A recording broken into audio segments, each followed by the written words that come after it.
Então abra sua Bíblia em Gênesis capítulo 12, a partir do versículo 1. Gênesis 12, a partir do versículo 1.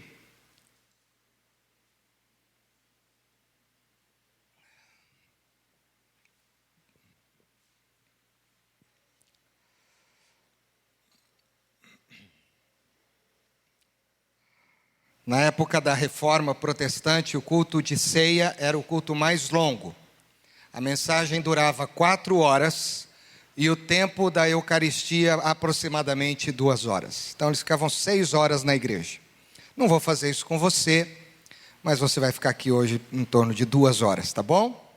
Gênesis 12, a partir do versículo 1, diz assim: Ora, o Senhor disse a Abrão: Sai de tua terra, da tua parentela, da casa de teu pai, para a terra que eu te mostrarei. E far-te-ei uma grande nação, e abençoar-te-ei, e engrandecerei o teu nome, e tu serás uma bênção. E abençoarei os que te abençoarem, e amaldiçoarei os que te amaldiçoarem. E em ti serão benditas todas as famílias da terra. Um outro texto que está no livro de Josué, versículo de número 14. Aliás, capítulo 24, versículo 14 de Josué. Diz assim: Agora, pois, temei ao Senhor e servi-o com sinceridade e com verdade.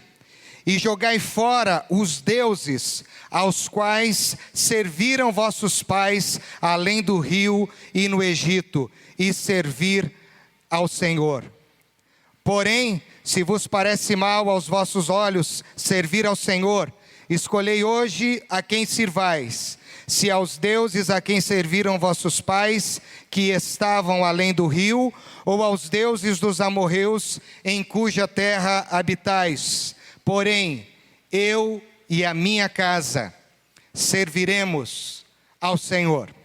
Você vai repetir 2 expressões comigo. A primeira, de Gênesis, capítulo 12, o final do versículo 3. Eu vou dizer primeiro, depois vocês repetem. Em ti serão benditas todas as famílias da terra. Vamos dizer juntos? Em ti serão benditas todas as famílias da terra.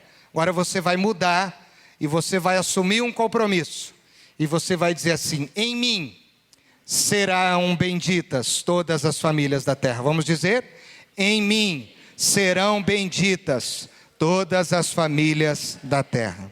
E agora o final do versículo 15 de Josué 24. Eu e a minha casa serviremos ao Senhor. Vamos dizer juntos? Eu e a minha casa serviremos ao Senhor. O tema da nossa mensagem hoje é por uma geração de famílias saudáveis. E durante este mês, nós vamos defender a ênfase de que uma família saudável pode produzir 1000 gerações, segundo as Escrituras nos dizem, de famílias saudáveis e comprometidas com o Senhor. Talvez você ache isso um absurdo nos dias que nós estamos vivendo, mas isso é Bíblia, e eu acredito na Bíblia nos dias maus. Você crê? Eu creio. Queridos, Deus é maravilhoso, Deus é fantástico. E quando Deus escolhe Abrão para dar esse ultimato, para que ele entre num combate contra a sua própria natureza, que lhe dizia que ele não poderia ter famílias benditas, porque Sara, a sua esposa, ou Sarai, a sua esposa, era estéril.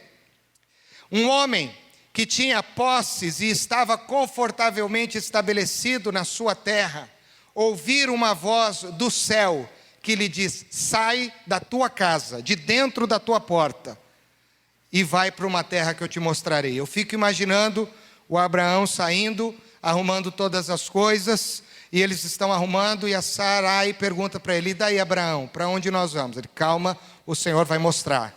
Os servos ali arrumando as malas e perguntando: meu senhor, para onde nós vamos? Calma, Deus vai nos mostrar. E quando ele sai do quintal de casa, quando ele sai do portão com o carro dele, com o carro de boi dele, ou com os carros de boi, ele fica parado e ele talvez diga assim: para onde, Senhor? Para frente, para a direita, para a esquerda, para trás, para onde o Senhor quer que eu vá? E todos ali ao seu redor, na expectativa da voz oculta de Deus, falando ao coração de Abraão, dizendo: vai nesta direção. Você já parou para imaginar uma cena dessa ou não? Você acha que Deus deu um GPS para ele, um mapa, e disse assim: está aqui a terra que eu vou te mostrar, segue esse mapa? Não é assim. Sai da tua casa e eu vou te mostrar para onde você vai. E Deus, para estabelecer o seu processo de revelação, ele escolhe homens especiais, com defeitos, com falhas, como Abraão tinha, mas homens que estão dispostos a combater a sua própria natureza em prol da sua fé. Porque a fé confronta aquilo que nós somos. A fé confronta as nossas emoções. A fé é a certeza das coisas que não se veem e dos fatos que não se esperam. É isto que Hebreus capítulo 11 diz. Isto é fé. É uma coisa que não dá para explicar e não dá para conceber. E para a gente poder falar de 1000 gerações de famílias, talvez você não tenha uma noção clara. Talvez alguns estão dizendo: mas ainda eu sou jovem, eu nem tenho namorado ainda, o pastor está falando de família, não serve para mim. Serve, e muito bem. Ou outros: eu já me casei, já tenho filhos, netos, já fiz a minha parte, não serve para mim. Serve, mas nós precisamos combater a nossa natureza de incredulidade para tomar posse de uma promessa da dimensão como essa. Sai e vai para onde eu vou te mostrar. Deixa tudo e só segue a minha voz. Meus queridos, segundo o Instituto Brasileiro Geográfico de Estatísticas, o IBGE, o tamanho da família brasileira diminuiu em todas as regiões do nosso país. Aumentou o número de famílias que têm as mulheres com os seus filhos sem a figura masculina. As mulheres como aquelas que têm que cuidar da casa e dos filhos, principalmente nas regiões mais pobres, onde os homens precisam sair do seu habitat natural para ir buscar nos grandes centros empregos. Maringá é uma cidade que vive essa experiência. Tem muita gente de fora trabalhando aqui, nas construções dos prédios, nas obras gigantescas, e as suas famílias muitas vezes estão lá no sertão do Nordeste, passando dificuldades, e a mulher tendo que aguentar 1, 2, 3 anos ali, firmemente com os seus filhos. Alguns homens voltam para casa, outros não voltam, e outros voltam com a família estendida. Também cresceu o número de famílias, segundo o IBGE, cuja referência deixou de ser o homem. O homem já não é mais tido como a referência dentro da família. As mulheres estão lutando pelo seu espaço e, desculpe o que eu vou dizer, mas eu tenho que dizer, lutando por um espaço errado dentro da família, e os homens estão se acomodando pela sua missão, estão deixando as mulheres assumir um espaço que não lhes cabe, e por isso algumas famílias estão em crise de identidade, porque a referência do lar são as mulheres. O número de casamentos tem diminuído sensivelmente, e as pessoas também estão demorando mais para casar. Antes as pessoas se casavam mais jovens, hoje as pessoas estão casando acima dos 30 anos, essa é a média. Mas também, como nunca, aumentou no nosso país o número de divórcios. Mas também, e isso aqui é uma coisa minha, surgiu uma terceira característica de família, que eu quero denominar como estrutura pseudo-familiar, que ela vem da união de 2 seres humanos do mesmo sexo. que assumem um contrato de união estável, que vivem debaixo do mesmo teto, com todos os direitos que um cidadão tem numa sociedade democrática como a nossa, e que decidem, por exemplo, adotar crianças, que decidem fazer inseminação artificial em barrigas de aluguel para poderem crescer. Eu entendo que esse tipo de família não deve ser chamado de família, e sim de pseudo-família. E agora eu vou fazer uma apologia disso. Segundo a palavra de Deus, Deus cria, desde o seu haja luz, em número, gênero e grau e coerência, todas as coisas. Deus é preciso, Deus é absoluto, Deus não entra em contradição em nenhum momento, porque Ele é Deus. E a Bíblia diz, e isso ecoa no princípio criacional, que tudo que Deus fez foi bom. Deus cria os seres viventes, macho e fêmea. E Deus, depois de criar todas as coisas, decide criar um ser diferente, mas também semelhante à sua criação e semelhante a si mesmo. E ele diz, lá em Gênesis capítulo 1, versículos 26 em diante, façamos o homem conforme a nossa imagem e a nossa semelhança. E a Bíblia diz que Deus fez o homem. Mas depois de um eco maravilhoso, na criação há um hiato e Deus diz, não é bom. E eu sempre fico com esse não é bom na minha cabeça, tentando entender o que não é bom. E não é bom que o homem esteja só. Não é bom que o homem esteja só, porque o homem ainda não pode experimentar do princípio coerente da criação. E nós precisamos completar isso. Deus cria o homem para ser um ser relacional. Deus cria todas as coisas no universo para se relacionarem entre si. Qualquer pessoa que estuda física, química, biologia, ciências, qualquer outro tipo de estudo que tenha a ver com o funcionamento das coisas, vai entender que de uma forma ou de outra existe uma ligação perfeita entre tudo que está criado. Uma coisa depende da outra para ela existir. É assim ou não é? Mas Deus olha para Adão e diz, não é bom que ele esteja só. Adão sozinho é um macho sem fêmea. É um macho sem relacionamento. É um macho sem entender o princípio da unidade relacional que a Trindade tinha. Então Deus diz, vou fazer para ele uma pessoa, uma fêmea, uma mulher que lhe corresponda plenamente. E Deus então cria Eva para Adão.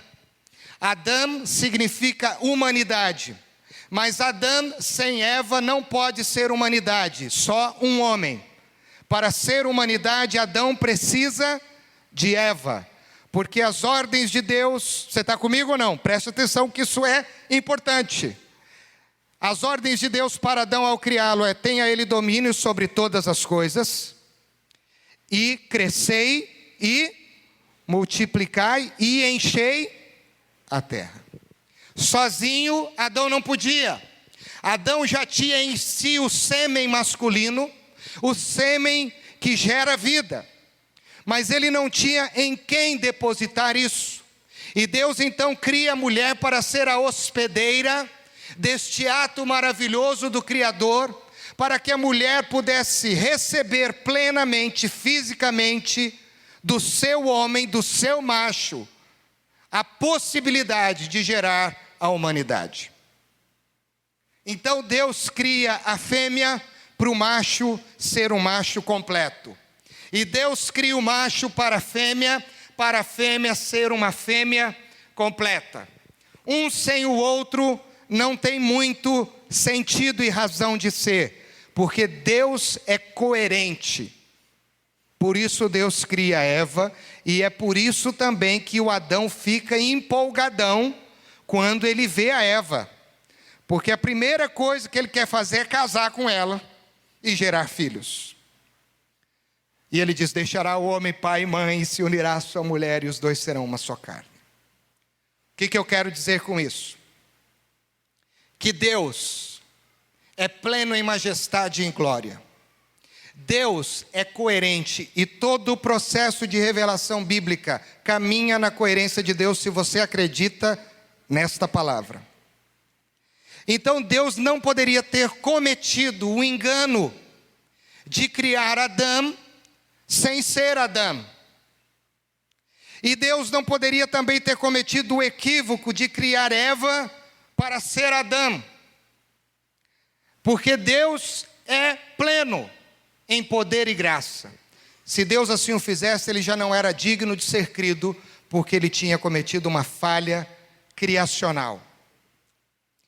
Porque eu defendo a família nuclearmente como homem, mulher, criando seus filhos por métodos que Deus planejou lá no Éden. Em primeiro lugar, porque quando o homem faz isso, ele se completa na sua existência de homem e a mulher na sua existência de mulher. Em segundo lugar, ele se assemelha a Deus como imago Dei. Em terceiro lugar, e o mais importante, ele cumpre o seu propósito existencial. O homem foi feito para a mulher e a mulher foi feita para o homem. E por que então eu não acredito que a prática do homossexualismo seja algo que venha de Deus? Porque assumir essa prática é dizer para Deus que eu não aceito a forma com que Ele me criou. Ele me criou macho, mas na verdade eu sou fêmea. Ou Ele me criou fêmea e na verdade eu sou macho. E aí entra uma incompatibilidade maior ainda, que eu tenho visto na TV e a gente precisa se pronunciar, de casais de pastores homossexuais, de pessoas que estão dizendo cristãs homossexuais, porque a prática do homossexualismo é incompatível com a fé cristã. Por quê? Porque se eu assumo essa prática, eu nego o poder criacional de Deus. Eu nego a Deus. Eu digo para Deus que Ele tem falhas. E se Ele tem falhas, Ele não é digno de ser crido.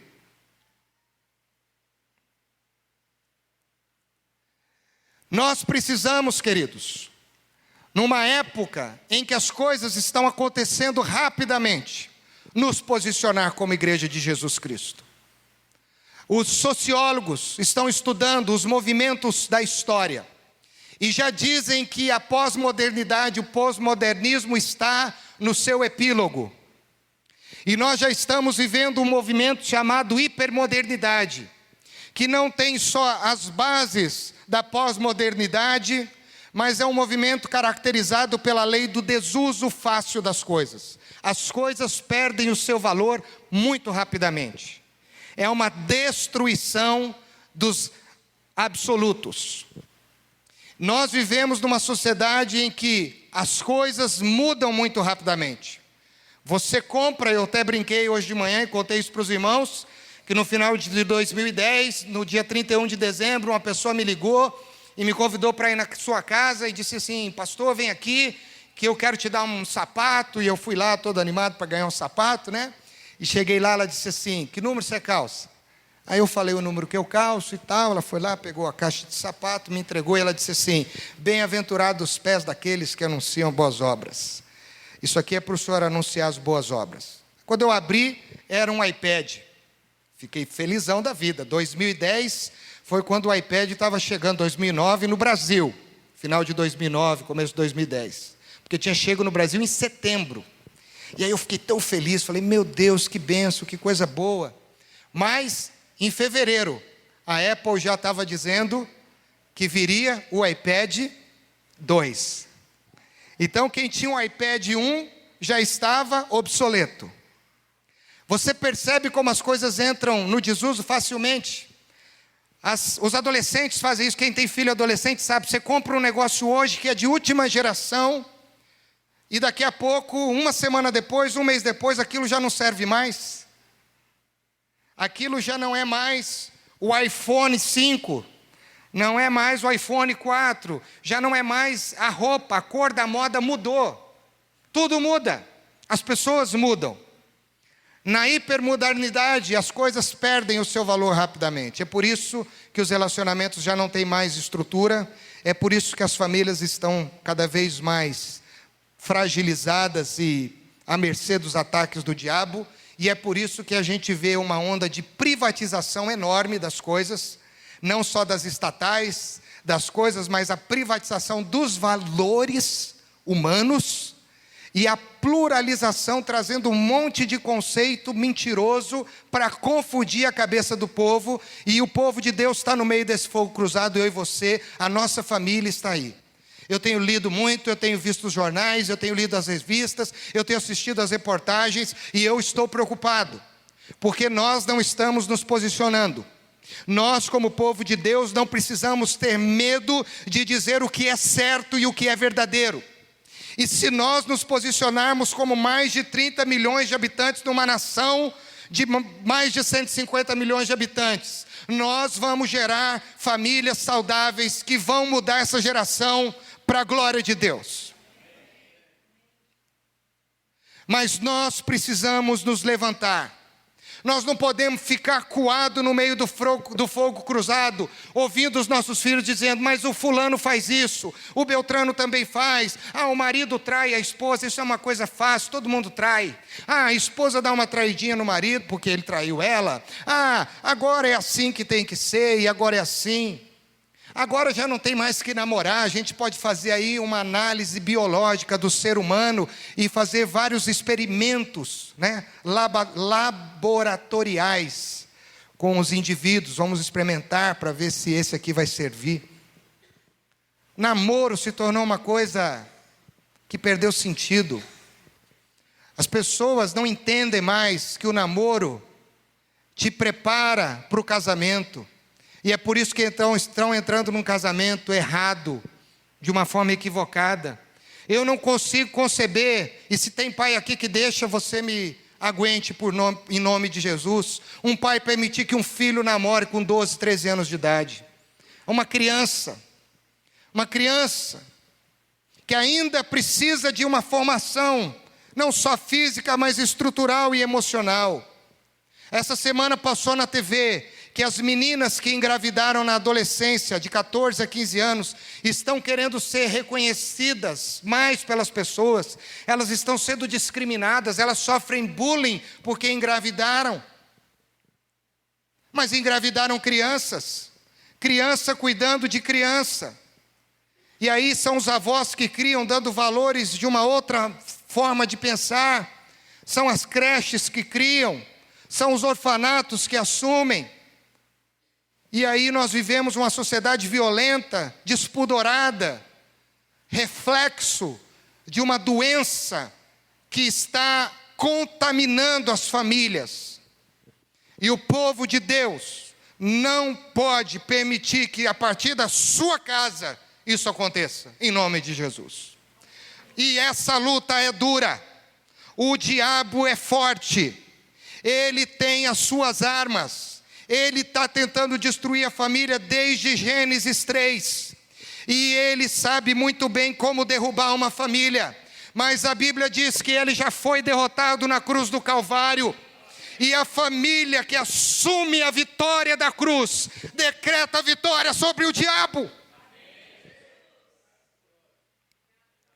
E aí nós vamos nos levantar, meus irmãos, com fé, com coragem em Cristo Jesus, para dizer, eu não aceito, na minha casa, na minha família, nas minhas gerações, isso não vai acontecer. No que depender de mim, eu vou lutar até o fim, porque eu creio no invisível, eu recebi uma promessa de Deus, eles não podem entender, mas Deus já me mostrou, e eu vou ficar firme até o fim. Foi isso que Abraão fez, foi isso que Josué fez no meio de uma sociedade totalmente perdida. Irmãos, nós precisamos estar atentos. E para termos uma geração de famílias saudáveis, nós precisamos de famílias equilibradas no seu relacionamento com o Senhor. Isso é a primeira lição. Equilíbrio é fundamental para tudo. Famílias perfeitas nós não vamos ter.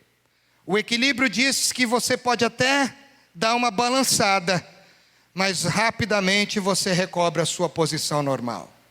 Somos seres humanos, somos frágeis, cambaleamos para lá e para cá, mas firmados na rocha, ainda que 1000 caiam ao meu lado, 10.000 caiam à minha direita, eu não serei atingido. Ainda que o anjo da morte entre no meu Egito e mate os meus vizinhos, a minha casa vai ter o sangue do cordeiro nos umbrais, dizendo: esta casa pertence ao Senhor. Eu posso sentir as tremidas do chão, mas a minha casa não cai. Família equilibrada é uma família que vive na dependência de Deus para tomar todas as suas decisões. Meus irmãos, quantos pais temos aqui? Quantos filhos? Quantas pessoas que querem se casar? Quantos namorados e noivos nós temos aqui? Você já tem colocado todas as decisões que você vai tomar como homem, como mulher, como pai, como mãe, como avô, na mão daquele que tem o poder sobre todas as coisas? Você já depositou essa fé nele? Eu não dou nenhum passo, Senhor, como Abacuque disse: se o Senhor não me falar, eu não saio dessa torre de vigia. Eu só vou se o Senhor falar. Dependência. Numa sociedade onde o homem é tão poderoso, onde todo mundo tem a síndrome de querer ser o Eike Batista, de querer ter dinheiro, poder e fama, nós, muitas vezes, nos esquecemos de depender de Deus. Sabe qual é o maior pecado que a gente comete com Deus? É de não querer depender dEle. Quando foi a última vez que você dependeu de Deus para tomar uma decisão séria em família? Para dizer algo para o seu marido, para dizer algo para a sua esposa, para dizer algo para o seu filho. Não na sua força, não no seu braço, não nos seus recursos, mas na força do Espírito de Deus.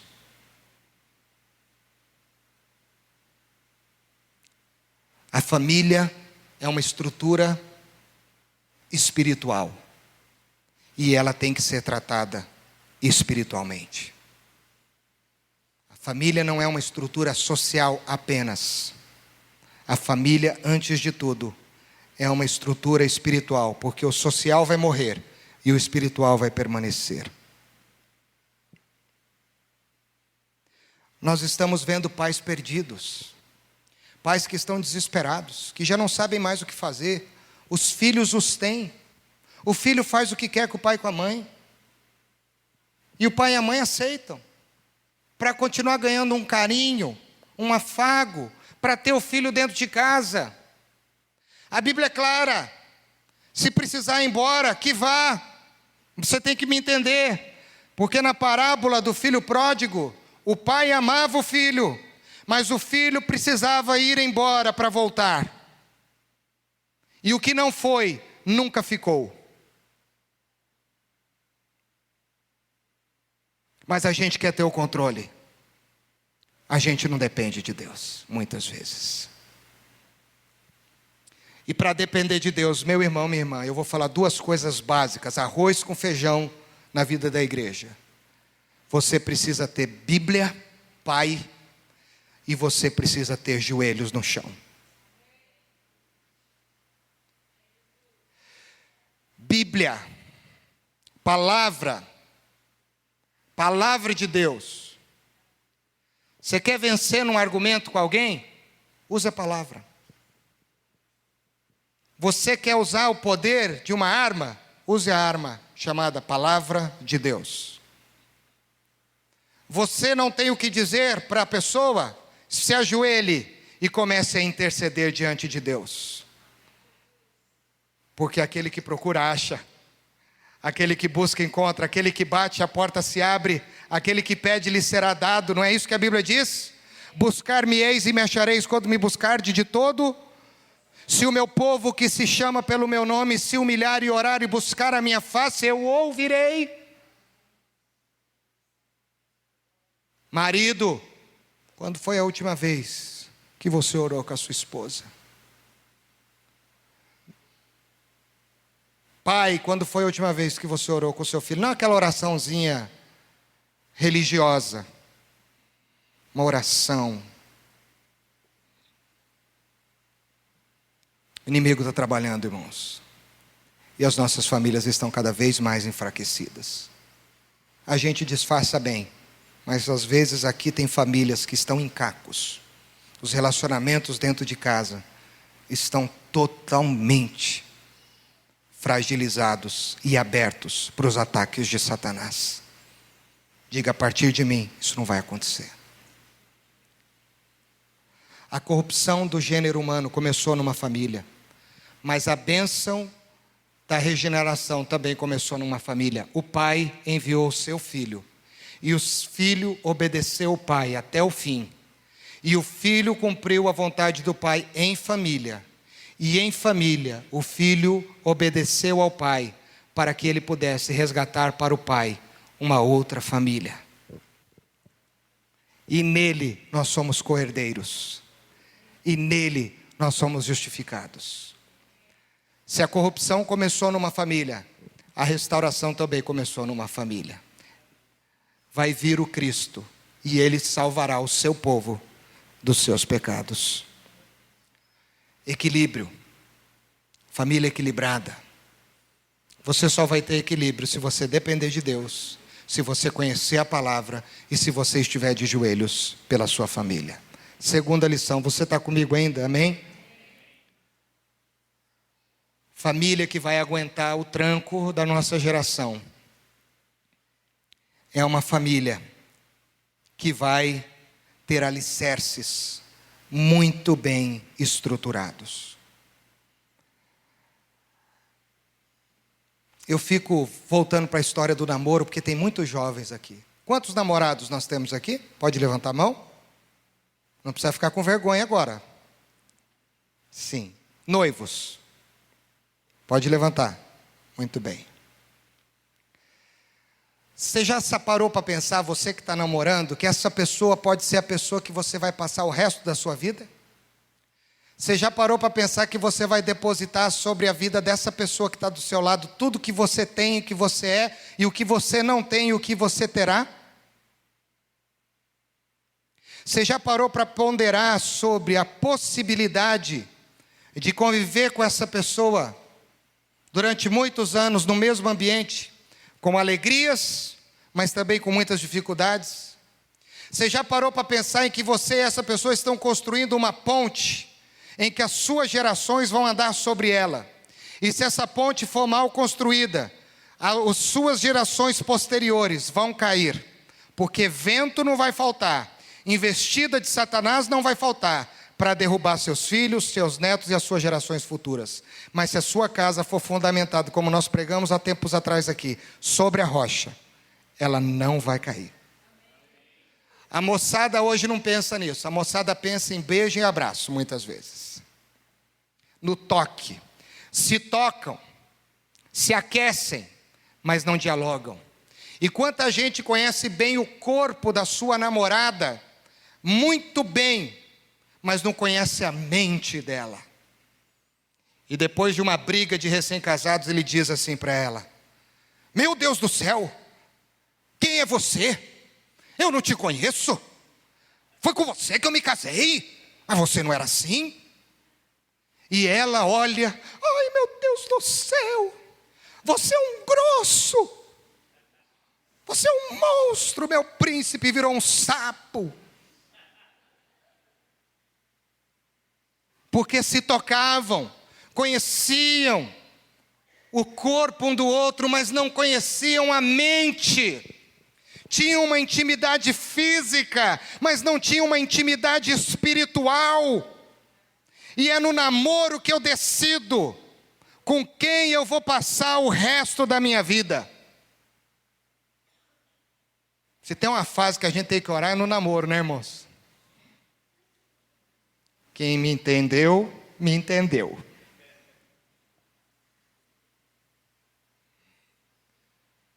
Mas imagina o namorado chegar para a namorada e dizer assim: meu bem, vamos orar agora, por santidade, por pureza.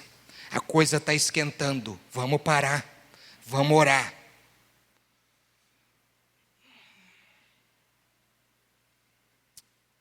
Irmãos, os nossos filhos vão andar e vão herdar aquilo que nós vamos deixar para eles. Se você está deixando dinheiro hoje para os seus filhos, muito dinheiro, esse dinheiro pode acabar. Sabia disso ou não? Se você está deixando para os seus filhos um nome, esse nome pode vir por água abaixo. Um dia ou outro. Pode ou não pode? Mas se você está deixando para as suas gerações valores, os valores não se perderão. Eles podem não ter dinheiro, eles podem perder o poder, mas eles continuarão tendo valores. Foi isso que Deus ensinou para o povo. E é isso que Abraão ensinou para as suas gerações, que ensinaram outras gerações. Vamos obedecer a Deus. Vamos construir casas bem edificadas na vontade de Deus.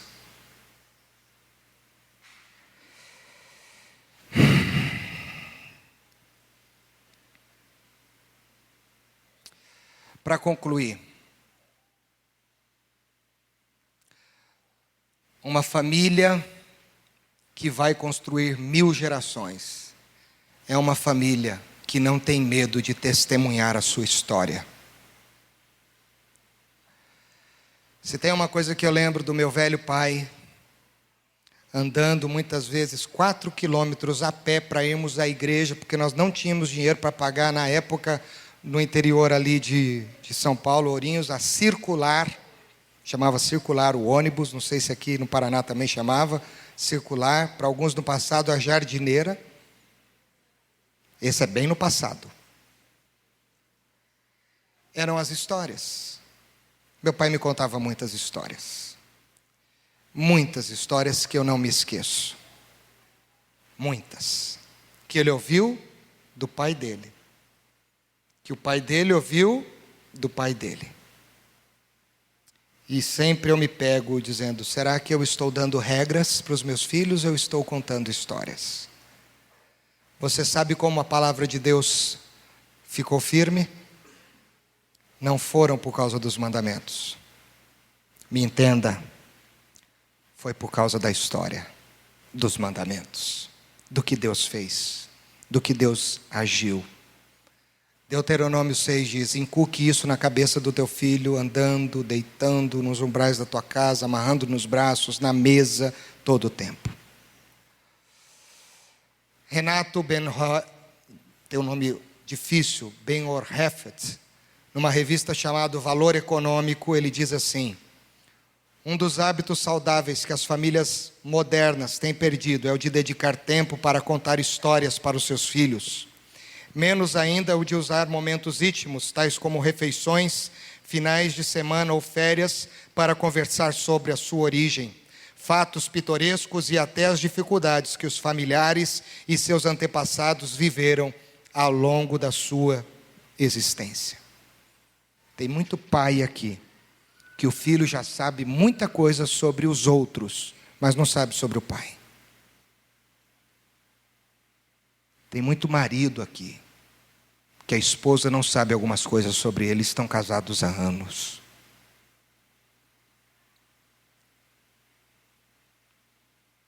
Nós precisamos, irmãos, fechar todas as brechas de Satanás dentro do nosso lar. O lar precisa ser o nosso QG para a luta. Meu filho não vai cair. Como você tem certeza disso? Porque eu creio na promessa. Você está entendendo? Porque eu fiz a lição de casa bem feita. Quantos filhos estão aqui são rebeldes, que não obedecem aos seus pais? Quantas famílias desfragmentadas? Eu tenho propriedade para falar porque os meus pais se divorciaram. E eu não sei o que é viver uma experiência de família. Eu tenho irmãos de que eu não tenho saudade, porque eu não convivi com eles. Eu tenho mais saudade de vocês do que deles, muitas vezes. Não é triste isso? Lamentável. Eu sei o que isso gera na vida de uma pessoa. Por isso vale a pena lutar. E a maior luta é a luta da fé, para dizer, eu creio que isso vai mudar. E tem muita gente dizendo, esse gigante não cai, então eu me entrego. Irmãos, nós já contamos a história, como Jesus chegou na nossa casa para os nossos filhos e netos. Quantos pais aqui deram mais regras para os seus filhos do que amor? Quantos pais aqui deram mais regras para os seus filhos do que valores? Os nossos filhos não precisam de regras, eles precisam de amor e valores, e as regras serão seguidas facilmente.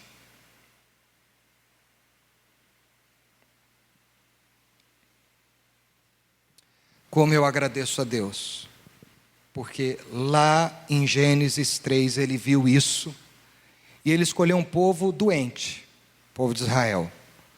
Escolheu um povo com muitos defeitos, com muitas falhas, mas um povo que perseverou num item.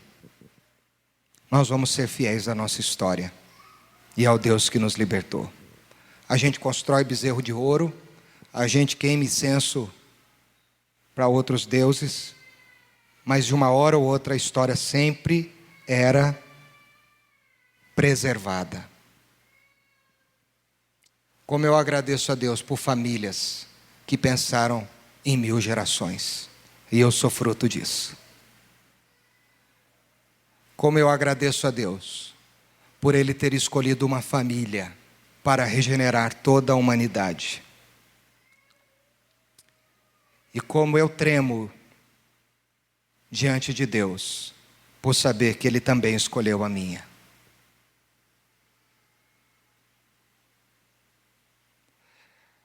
Nós não podemos mais brincar.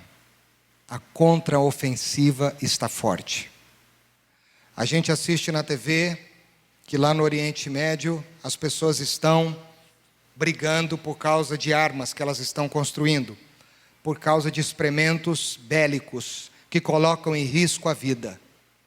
A gente está vendo isso e a gente até se preocupa e vê os grandes poderosos querendo se manifestar contra. Mas você já parou para pensar na contraofensiva do diabo nas famílias cristãs da nossa época? Você já parou para pensar no potencial bélico que ele está armando a ponto de explodir a qualquer momento para arrebentar com tudo? E famílias que a gente sempre teve como modelo, como inspiração, e eu tive isso também na minha família, você vê se desestruturar assim, ó.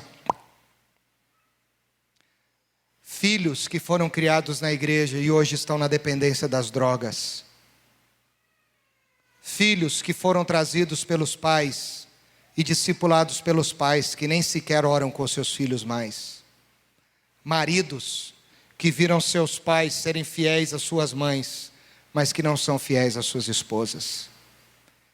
E são tão infiéis e tão medrosos que não são capazes de acreditar que Deus pode perdoá-los e pedir perdão. Quanta doença está por aí. Quanta sujeira. E o inimigo está trabalhando. Meus irmãos, eu dizia essa semana lá para o Valdemar e para a Sônia, naquele café gostoso. A volta de Cristo é iminente. Dos sinais da vinda do Messias só falta um, a vinda. Eu não sei se os meus filhos vão ter netos, ou se eu terei netos. Mas isso não me preocupa, porque para mim, estar com Cristo é a melhor coisa que pode acontecer. Agora, enquanto eu estiver aqui, eu quero que a partir de mim sejam benditas todas as famílias da terra. Eu quero que eu e a minha casa sirvamos ao Senhor. E eu quero, como pai, ganhar o coração dos meus filhos para Jesus. Eu quero que o maior lugar de adoração na minha vida seja o meu lar, a minha casa. O maior culto que eu possa experimentar seja dentro de casa. Hoje eu estou feliz, comemoro 12 anos de casado. E glórias a Deus por isso. Porque em 12 anos eu tenho visto que a gente pode adorar o Senhor. Pôde. E o meu tremor diante de Deus é que a gente continue fazendo isso com os nossos defeitos. Hoje você vai tomar a ceia, que é mérito de um filho que foi obediente ao seu pai. De uma família que funcionou bem. De uma mulher que creu no impossível. De um homem que creu no impossível. De pessoas que estiveram dispostas a pagar um preço alto, enfrentar uma sociedade, enfrentar o dedo em riste dos amigos, mas que creram nas palavras dos anjos, tanto para Maria quanto para José, que cumpriram o que Deus mandou, que viveram na dependência de Deus e criaram no seio da sua casa o Salvador do mundo. Mas o Salvador do mundo também viveu como filho. E como filho, ele foi obediente ao seu pai. Filho, olha bem para mim aqui. A sua obediência ao seu pai não só abençoa a sua vida, não só abençoa a vida dos seus pais, mas também abençoará 1000 gerações.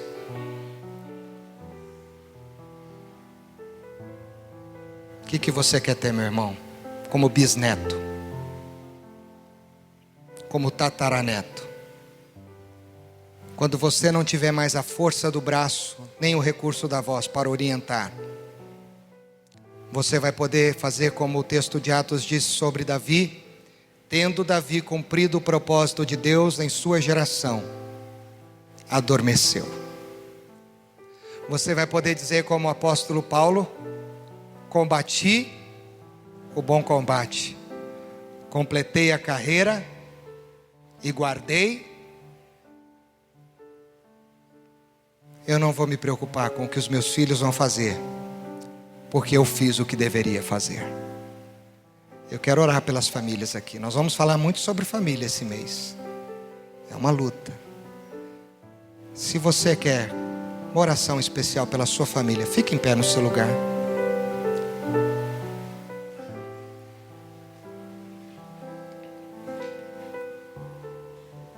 Eu queria que, simbolicamente, isso não tem nenhum teor mágico, que se você puder colocar a mão no seu coração. E agora um tempo de silêncio, que você pudesse falar com Deus. No que essa palavra te incomoda hoje? No que essa palavra te desafia hoje? No que o exemplo do filho que obedeceu ao pai até a morte te inspira nessa noite? Feche os teus olhos, não olhe para mim. Se você não quer orar, fica de olho fechado.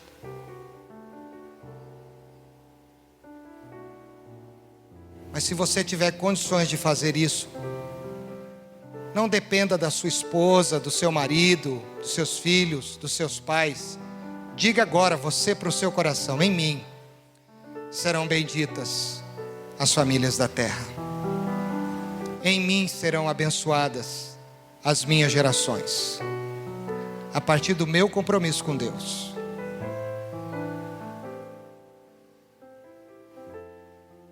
E se você não sabe como fazer, não faça nada. Só saia para a porta do quintal e diga para Deus: para a direita, para a esquerda, para frente ou para trás, para onde tu me mandares eu irei. Pai, que estas famílias que aqui estão em pé possam compreender a dimensão e a importância desta palavra. Que nós possamos nos posicionar, e estando em pé, nós nos posicionamos. que nós comecemos a mudar a história da nossa cidade, do nosso estado, da nossa nação. Porque nós conhecemos a verdade, porque nós não relativizamos a verdade, e porque nós não temos medo da verdade, e porque pela verdade nós iremos até o fim. Porque a verdade liberta. E nós vivemos numa sociedade de mentiras. Que essas mentiras sejam agora repreendidas, em nome de Jesus, em cada lar, em cada família aqui representado. Que haja uma renovação, que haja, Senhor, algo sobrenatural, que nós, no dia 5 de maio de 2013, não estejamos cônscios, mas que reverberará para 1000 gerações. E que nós possamos ser lembrados, não pelos nossos nomes, não pelo nosso dinheiro, nem pela nossa posição, mas que possamos ser lembrados apenas como antepassados que foram fiéis a Ti até a morte. Essa é minha oração em nome de Jesus. Se você crê, diga amém. Eu recebo essa palavra para a minha família.